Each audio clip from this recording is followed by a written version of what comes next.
आप देख रहे हैं पजन्ने वाले, तो हम हैं इस टाइम डीडी आर्ट में और हमारे साथ है बलवंत सिंह जी। तो 2022 में एक घटना घटी थी इनके साथ। तो एक बाप जो अपनी व्यथा किसे सुनाए, ये हर किसी के दरवाजे पे गए, शासन प्रशासन सब में गए, इनको कहीं से कोई सुनवाई नहीं मिली, कोई न्याय नहीं मिला। तो मैं इनकी आवाज़ आप सब जनता के बीच लाना चाह रही हूँ और एक बाप की व्यथा आप सब सुने। नमस्कार सर, मैं एक गरीब परिवार का व्यक्ति हूँ। मैं सन 2022 में पिथौरागढ़ में रहते थे, मेरे बच्चे पढ़ते थे। मेरे पिताजी आर्मी से एक्समैन हैं। उन्हें अपनी पेंशन का सारा पैसा लगा के वहाँ छोटा सा मकान बना रखा था। मेरी लड़की वहाँ उस समय 14 साल की थी। 2022 शिवरात्रि के दिन की बात है। मंदिर गई थी। मंदिर से आते समय गांव के ही कुछ अराजक तत्वों ने मेरी लड़की को बहला फुसला कर जंगल में ले जाके उसको नशा वशा देकर 6 दिन तक गायब रही सर वो घटना। 6 दिन तक मेरी लड़की को उनके साथ बिल्कुल, कभी दारू पिलाते थे जंगल में, कभी उसके साथ गलत नशे के इंजेक्शन लगाए थे। वो 6 दिन तक मूर्छित हालत में पुलिस को मिली। उसके बाद उसका 2-3 साल तक केस चला और केस चलते चलते जो हमारे ये जिला न्यायालय में वकील साहब रहते हैं, उन लोगों ने हमारे साथ बहुत ही गलत वो किया है सर। कि मेरे 72-73 साल के पिताजी थे, जो आँख से नहीं देख पाते थे, चल नहीं पाते थे, उनके सारे मेडिकल अभी उनके पास उपलब्ध हैं। लेकिन सरकार ने किसी की नहीं सुनी। उनको ऊपर उनने पॉस्को एक्ट लगा दिया सर 2 साल बाद। मेरी लड़की के घटना के दिन ही कुछ दिनों बाद उनने एक्शन लिया। तो उसके बाद उनने करते 2 साल बाद उनके ऊपर पॉस्को सिद्ध कर दिया। पॉस्को सिद्ध करने के बाद उनको 7-8 दिन लॉकअप में रखे सर। जो एक सेना से रिटायर्ड आदमी बिना किए हुए उनको लॉकअप में 7-8 दिन उनके साथ रखा। जो हमारे विपक्षी थे, उनने उनके साथ लॉकअप में उनने बहुत प्रताड़नाएँ की मेरे पिताजी के साथ। जो मेरी लड़की के साथ इनने गलत किया था, वो एक ही साथ लॉकअप में रखे। और मेरे पिताजी को उनने कभी उनके पाँव दबाते थे, कभी उनसे मालिश करवाते थे, तब भी मेरे पिताजी ने कुछ नहीं कहा सर। एक गरीब आदमी की इतनी आवाज़ उनके लॉकअप में इतनी धांधली चली।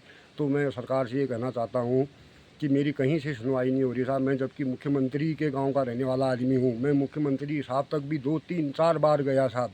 मैं महिला आयोग में गया, वहां से मेरी शिकायत हुई। बाल विकास आयोग में गया, वहाँ मेरी शिकायत है। मेरी शिकायत यही है कि सर चलो, जो मेरी गलती की नहीं है लड़की की, जो मेरे को हाई कोर्ट ने मेरे को स्वतः संज्ञान लेते हुए मेरी लड़की के पीछे 4 साल से पुलिस लगा रखी है सर। सुरक्षा दे रखी है मेरे को। खाली मेरे को सुरक्षा दी जाएगी या उसके लिए कुछ उसमें कदम उठाया जाए। मेरी इस लड़की का ये 2025 में केस जिला सत्र न्यायालय ने दोषियों को बाइज्जत बरी कर दिया। और मेरी लड़की के अगर पर नहीं हुआ है कोई घटना, तो उसका प्रूफ मेरे को सरकार देगी। इसके ऊपर कोई घटना नहीं हुई है। जो हमने घटना कर रखी है उसको हाई कोर्ट के वहाँ स्टे में डाल दिया है सर। हमारे ऊपर 3 केस कर रखे हैं विपक्षी ने। मेरे पिताजी के ऊपर, मेरी घरवाली के ऊपर, मेरे ऊपर और मेरी बड़ी लड़की के ऊपर। जो मेरी बड़ी लड़की अभी 23-24 साल की है, उसकी ठीक मंगनी हुई थी उस टाइम पर, शादी होने के कगार में थी।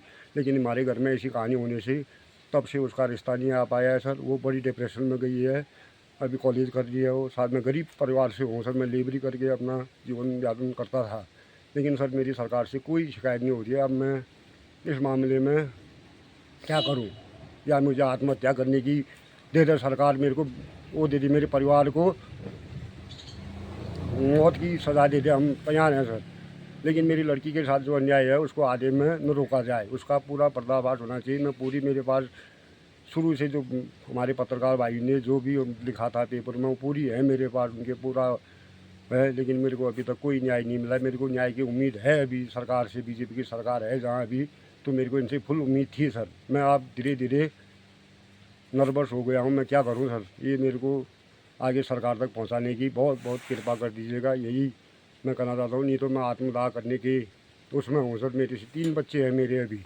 मेरी लड़की पढ़ ली है, छोटी लड़की भी 3 साल तक इलाज किया मैंने उसका, अभी थोड़ा ठीक हो पाई है। लेकिन मैं करूँ क्या उस लड़की का? आप न कोई, मेरी बड़ी लड़की का वैसे ही डिप्रेशन में पहुँच गई है, छोटी लड़की वैसी है, एक लड़का है छोटा। हम दोनों बीमारी आदमी हैं ना। मैं बेरोजगार ज़रूर था सर। मैं अपना बच्चों का अच्छी तरह से भरण पोषण कर रहा था। मेरे पिताजी वहाँ मकान बना के बच्चों को पाले थे। मैं थोड़ा बहुत मैं कर रहा था हेल्प। लेकिन इन लोगों ने मेरे साथ बहुत अत्याचार अन्याय किया है।